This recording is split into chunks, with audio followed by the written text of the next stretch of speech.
Logic is the study of the principles and techniques of reasoning. Logic comes from the Greek word logos, which means speech and reasoning. The ancient Greeks were the first people to systematically analyze the way humans think and arrive at conclusions. Aristotle is the father of logic, who organized the study of logic for the first time in a work called Organon. The logic from this period, called Aristotelian logic, has been taught and studied for more than 2,000 years. Proposition. A proposition is a declarative statement which is true or false, but not both. Consider, for example, the following sentences. Number 1, ice floats in water. 2, 3 plus 5 equals 8. 3, London is in North America. 4, wash the dishes. 5, 10 minus 7 is equal to 4. There is only one which is not a proposition. The fourth sentence. It is an imperative sentence and therefore not proposition. For other propositions, number 1 and 2 are true, but 3 and 5 are false.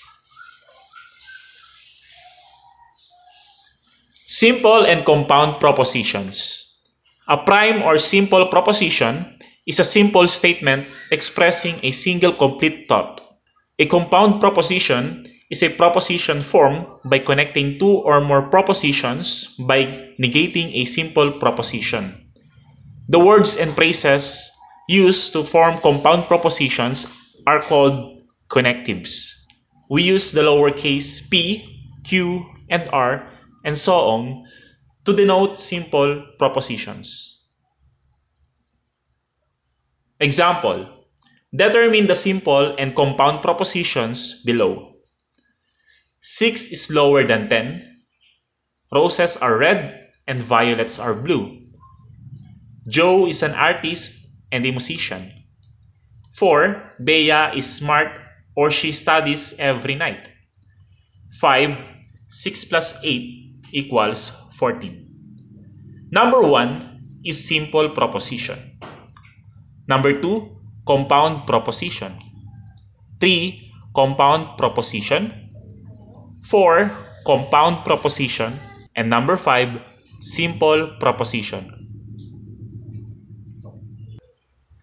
Symbolizing proposition. Propositions can be expressed in symbol. The words that are used to combine propositions are logical connectives. We have formal name, symbol, and how to read, and we have symbolic form. In formal name, we have negation, symbol, and how to read, not, and symbolic form, not P.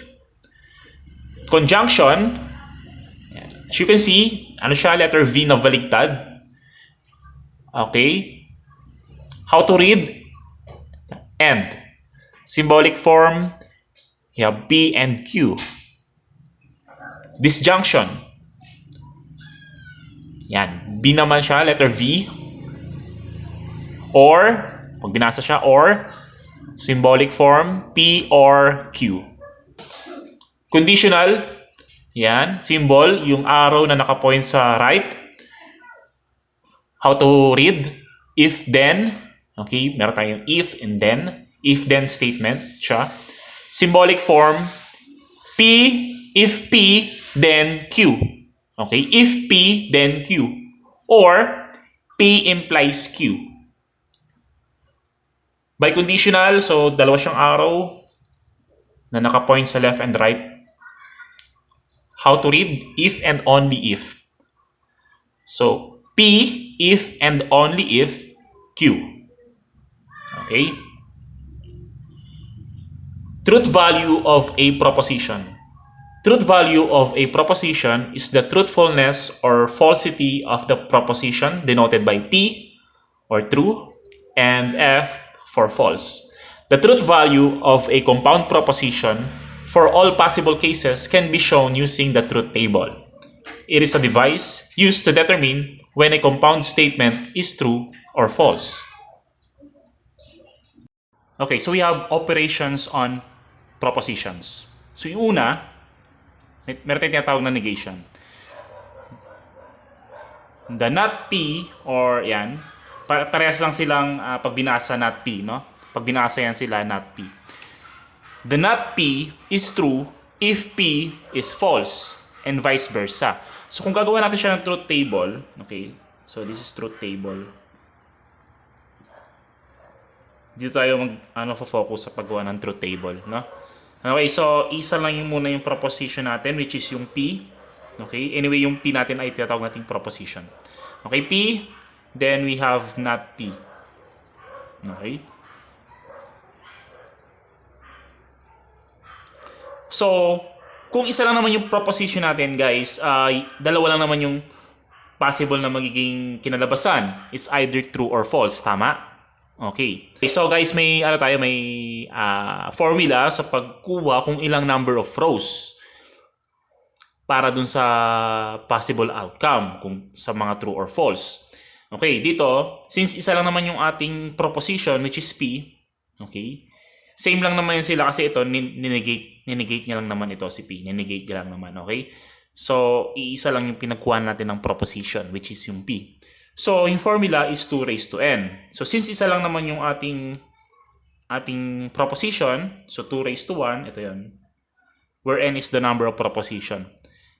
2 raised to 1, that is equal to 2. Tama? So, meron tayong dalawang rows. Okay? May dalawa tayong rows para sa true tsaka false. Okay? Okay, kung ang ating P ay true, kapag not P, false. Okay? Kapag ang P natin false, ang not P natin ay true. Okay? So, ganun lang siya. The conjunction P and Q is true if both P and Q are true. Otherwise, it is false. The conjunction is generally expressed as and. Words such as but, however, and nevertheless are generally used as conjunctions. So, ngayon dito guys, tuturo ko sa inyo paano ba gagawin yung truth table para sa conjunction. Okay? So, meron tayong P and Q. Okay? Babasahin siya is N. Okay? And yung P natin dito, tinatawag natin first conjunct. Okay? Yung P natin, tinatawag natin first conjunct. Then yung Q, yun yung second conjunct. Okay? So kung gagawin natin siya ng truth table, let's say we have P, Q, P, and Q. Okay? So, sa pag-determine kung ilang magiging rows natin, okay, so meron tayong dalawang proposition dyan, which is yung P and Q. Okay, so we have 2 raised to 2. Okay? Again, 2 raised to n yung formula, no? Sa number of rows natin. Yung n natin ay number of propositions. And since dalawa yan, we have P and Q. So 2 raised to 2 is 4. 2 squared is 4. So we have 4 rows. So 1, 2, 3, and 4. Okay. So una, yung first 2, hatiin nyo, di ba? 4 yan, hatiin nyo. Yung dalawa, yung unang dalawa, true. Yung last, false. Then dito sa pangalawa, sa Q, alternate siya. So gawin nyo, T, F, T, F. Okay. So sabi, conjunction P and Q is true if both P and Q are true. So mapapansin nyo dito, no, isa lang naman na nag-true yung P tsaka nag-true yung Q. Ito, yung unang row. Okay? Kapag true daw yung P at true daw yung Q, automatic yung P and Q natin ay true. Otherwise, false. Okay? Yan. So automatic, meaning to say, kapag may nag-isang false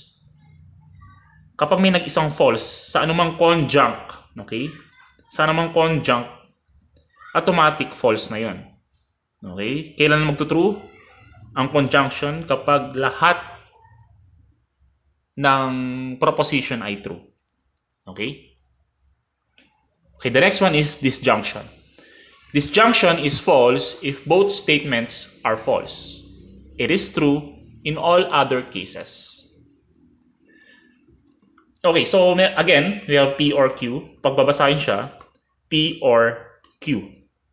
Ngayon, kung gagawa natin siya ng truth table, okay, so P, okay, truth table yung ginagawa natin na P, Q, tapos P or Q. Okay. So again, meron tayong dalawang proposition dito, which is yung P tsaka Q. So again, kung meron tayong dalawang proposition, 2 raised to n, that is 2 raised to 2. So the answer is 4. Again, 4 yung ating number of rows.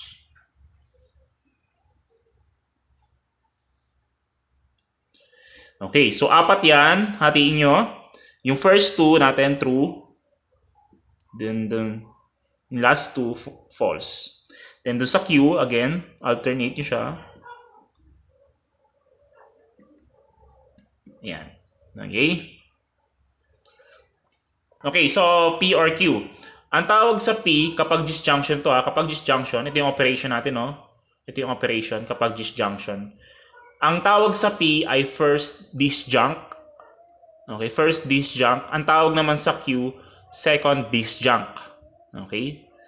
First disjunct, second disjunct. Okay? Kung may nag-true, alinman sa mga proposition natin, so mapansin nyo, may true dito, may true, may true. Okay, that is true. May true? Yes. May true? Yes. May true? Yes. Eto, may true? Wala. So it is false. Okay? Sabi, disjunction is false if both statements are false. Okay? So kung both, yung false, yung first disjunct tsaka second disjunct natin ay false, so again, yung P or Q ay false. Otherwise, it is true. Okay, next is conditional statement. A conditional proposition is a proposition of the form if P, then Q, and is represented symbolically by this one. The connective if, then, is called conditional connectives. So we have P. Paano babasahin to? P implies Q. Okay? P implies Q. If P, then Q. P only if Q. Okay, so kung paano siya gagawin natin ng truth table. Okay, so again, ganito ulit yun. Isa-isahin natin yung proposition. Okay. Anyway, ang tawag sa P ay premise.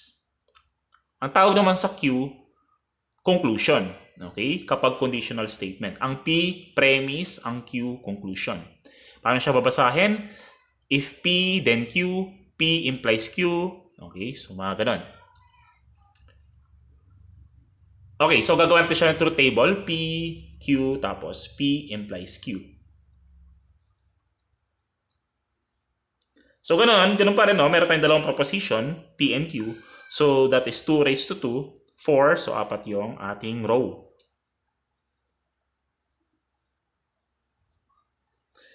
Okay, so yung first 2 natin, true. Yung last 2 natin, false. Then, alternate natin. Sa true, meron tayong true, false. Sa false, meron tayong true, false. Okay? Now, if T implies T, okay? Okay? T implies T is true.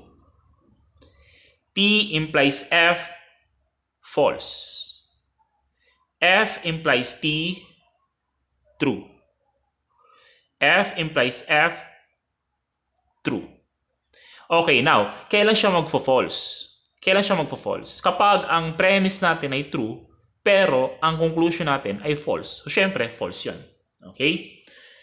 Otherwise, it is true. Okay.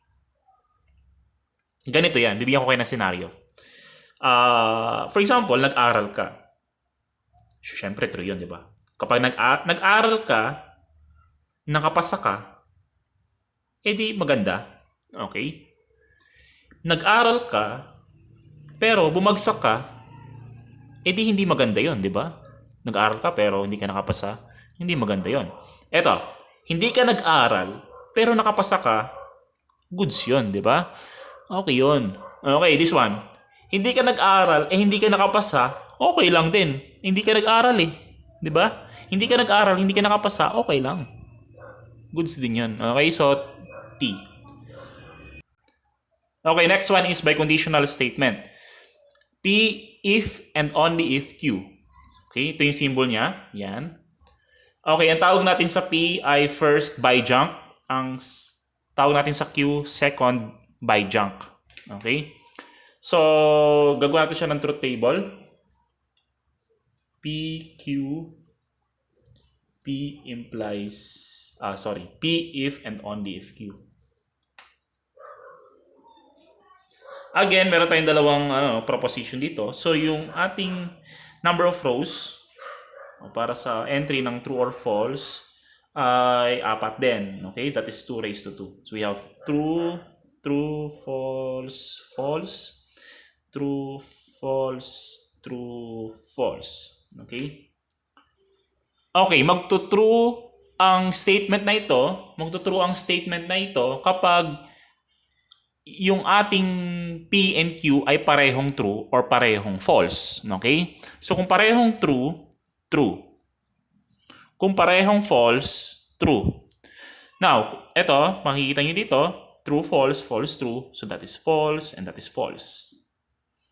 Okay? So, ganun lang paggawa ng truth table para sa biconditional statement. Okay, example. P and Q implies R. So, gagawin natin ito ngayon ng truth table. Okay. So, mapapansin nyo dito, meron tayong tatlong proposition. P, Q, and R. Okay? So, kung meron tayong tatlong proposition, that is 2 raised to 3, which is 8. Okay? So, magiging 8 yung number of rows niya. So, isa-isa muna natin. Ano ba yung mga proposition natin? We have P, Q, and R. Okay? Okay? So, yung hati natin yung 8 na rows, yung first 4 ay true. Then, yung last 4 natin na rows ay false. Then, sa Q naman, okay. So, meron tayong 4 na true, di ba? Hatiin yan. Meron tayong tig-2 true, may tig-2 false. Ganon din dito sa false. 4 din. So, hatiin nyo yung true and false. 2 true, 2 false. Okay? So, dito naman, yan, alternate na pagdating sa R. True, false, true, false, true, false, true, false. Ito yung mga possible entries natin para sa true or false, no? Okay? Yan lang yung combination natin. Okay?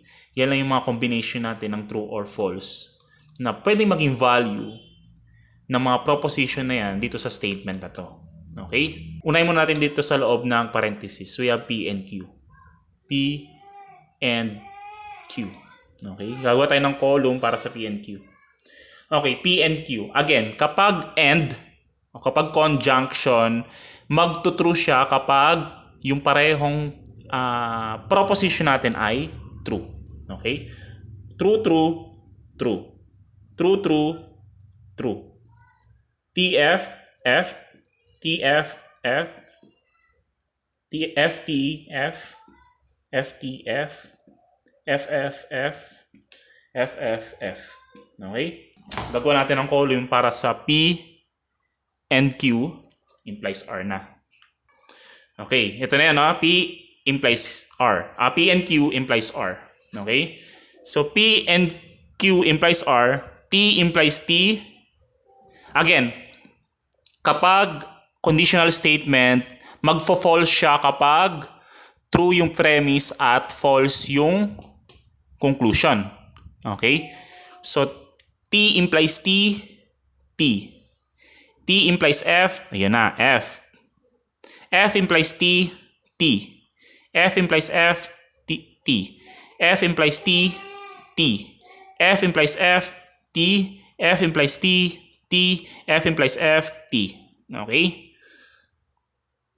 So, ito yung kanyang truth table. Okay, dito, mapapansin nyo dito sa statement na to na P and Q and P and Q implies R, kung makikita niyo yung mga sagot, no? Meron tayong iisang F, di ba? Okay. So, kapag iisang F, o kapag neither true lahat ng entry or neither false lahat ng entry dito sa statement na to, tinatawag natin siyang contingency statement. Okay? Neither true yung entry or neither false yung entry. Lahat ng entry tinutukoy ko, contingency statement ang tinatawag natin. Contingency statement. Okay, so yung P and Q implies R, tinatawag natin siyang contingency statement. Dahil based dun sa ginawa nating truth table, kumbaga mix siya ng true and false. Okay, kasi kahit paano doon may nahalong isang false kanina dun sa P and Q implies R. So tinatawag natin siyang contingency statement. Okay, now kapag kung lahat naman ng entry doon sa table ay nag-true, okay, so tinatawag natin siyang tautology. Tautology. Kung lahat ng entry natin sa table, okay, every entry in its truth table,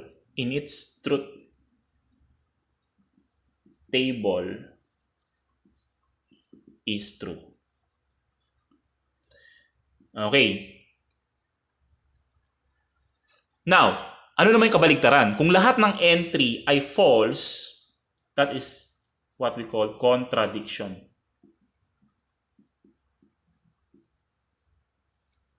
Okay?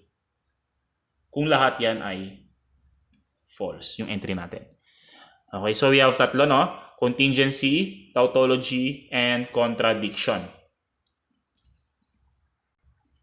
Okay, another example, not P and P or Q implies Q. So, etong statement na to, aalamin natin kung contingency, tautology, or contradiction. Okay? So, gagawin natin siya ng truth table. So, mapansin nyo, meron tayong dalawang proposition. So, true, false, false, tapos true, false, false. Okay? Then, yung not P naman, not true. Ito yung P natin, no? We have true, false, false. So, not P, true, false, true, false, true. Okay. Next, P or Q. Ito muna, P or Q. P or Q. Okay. So, pag disjunct, okay, disjunction yan na. Kapag disjunction, kapag at least merong isang true sa proposition, automatic true na yun. Okay, so this one, P or Q, true. T or F, true. F or T, true. F or F, false. Okay, yan. Okay, next. Ito naman. Itong dalawang to. Not P and P or Q. So, ang operation natin dito ay ito. Conjunction, no? So, kapag conjunction, magtutrue lang siya kung lahat ng proposition natin ay true. Okay, so F and T, false. F and T, F. T and T, T and F, F. Okay. Next one, ito naman, itong buong statement na. Okay? So we have not P and P or Q implies Q.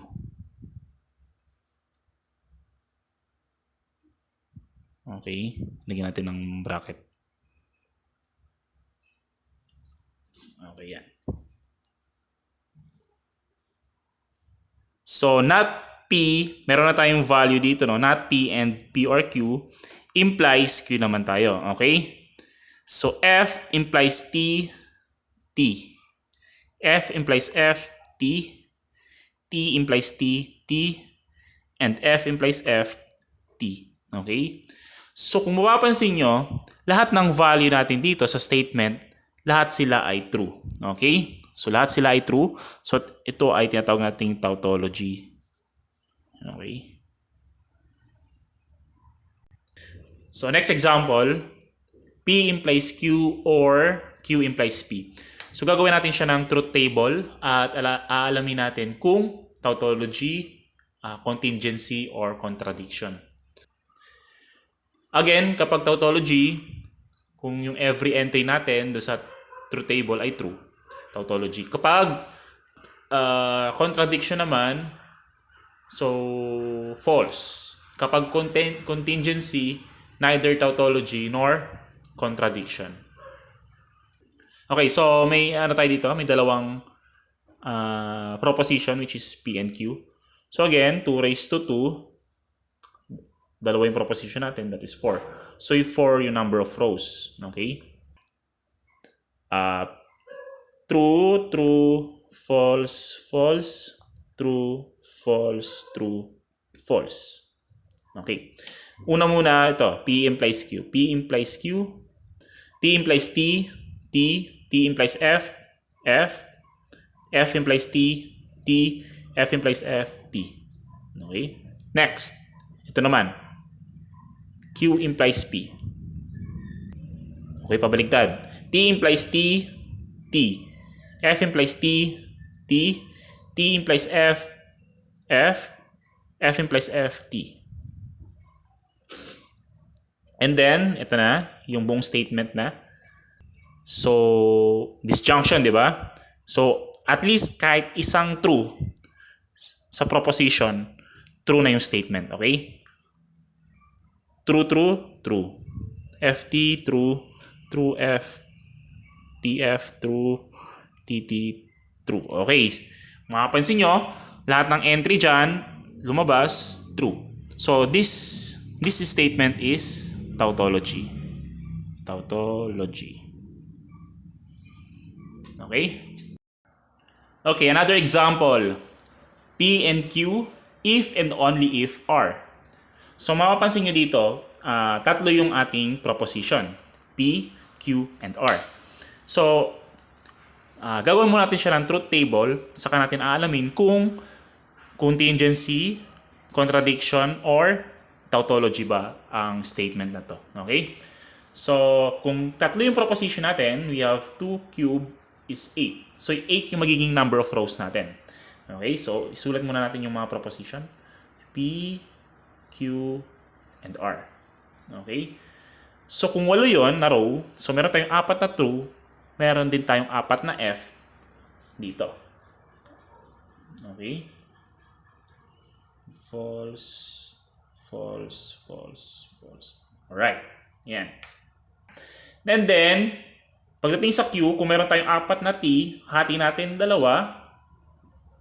True, false, false, true, true, false, false. And then alternate na sa R. True, false, true, false, true, false, true, false. Okay.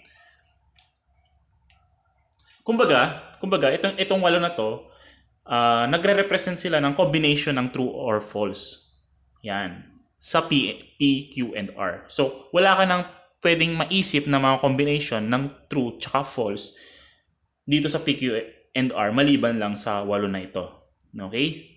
So, yan yung mga combination ng true and false natin. Okay, next. P and Q naman. P and Q. Ito. So, conjunction, di ba? Operation conjunction. And, okay? So, kailan lang magto-true? Kapag yung dalawang conjunct natin ay true. TT, T. TT, T. Okay. TF, false na yan. False na rin yan. False. False. False. And false. Okay. Next, this one. Ito na. P and Q, if and only if are. Okay. This one. Ito, tsaka ito. Sabi natin, ito, Kapag biconditional, okay, biconditional to, anyway, biconditional. Kapag biconditional, magto-true yung ating statement kapag parehong true or parehong false yung ating proposition, okay? So this one, P and Q if and only if R. T, T, T, T. T, F, F. F, T, F. F, F, true, syempre. F, T, F. F, F, F, T, F, and F, F, true. Okay. So kung mapapansin nyo guys, ang lahat ng entry dito sa ating statement na ay halo, no? Mix ng true tsaka false. Okay, mix ng true tsaka false. So, this is contingency.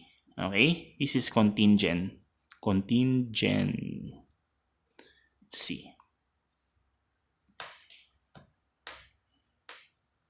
Okay guys, thank you for watching.